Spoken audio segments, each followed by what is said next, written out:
Hi! I was just about to read Gertrude McFuzz. It's from the same book, Uno the Turtle and Other Stories. And you know what? That was so much fun. There once was a girl bird named Gertrude McFuzz, and she had the smallest plain tail ever was, and droopy drop feather. That's all that she had. And oh, one feather made Gertrude so sad.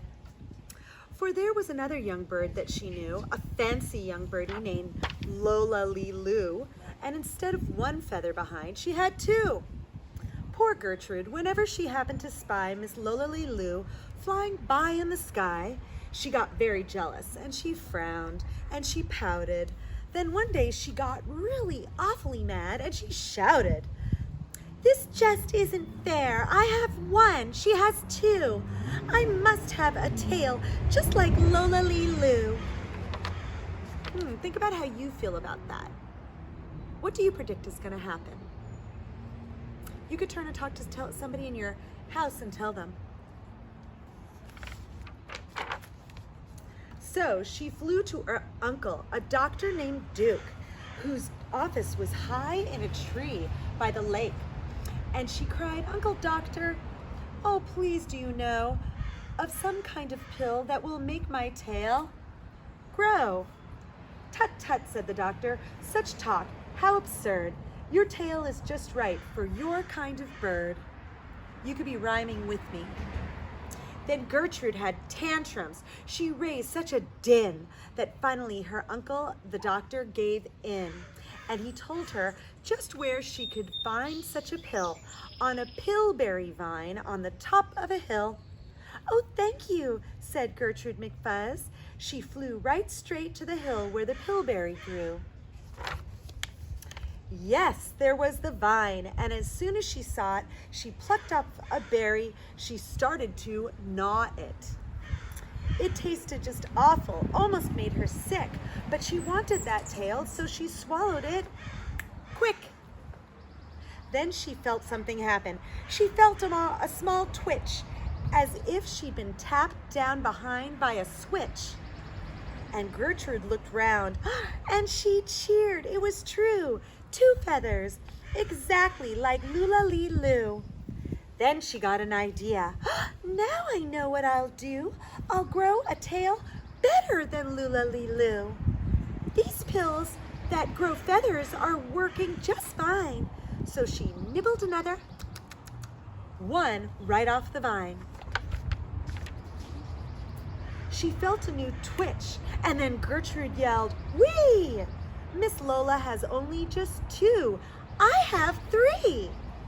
When Lola-Lee-Loo sees this beautiful stuff, she'll fall right down flat on her face, sure enough. I'll show her who's pretty. I certainly will.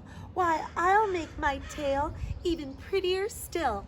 I want you to think, is she being kind? Is it a competition, what we look like? She snatched at those berries that grew on the vine. She gobbled down 4, 5, 6, 7, 8, 9. And she didn't stop eating young Gertrude McFuzz till she'd eaten 3 dozen. That's all that there was. What do you predict's gonna happen? I kind of showed you the picture. Wow! Then she spread out her wings to take off from the ground. But with all of those feathers, she weighed 90 pounds. She yanked and she pulled and she let out a squawk. But that bird couldn't fly, couldn't run, couldn't walk. And all through that night, she was stuck on that hill. And Gertrude McFuzz might be stuck up there still. If her good Uncle Dake hadn't heard the girl yelp, he rushed to her rescue and brought along help. To lift Gertrude up almost broke all their beaks. Wait, I think I skipped a page. Nope.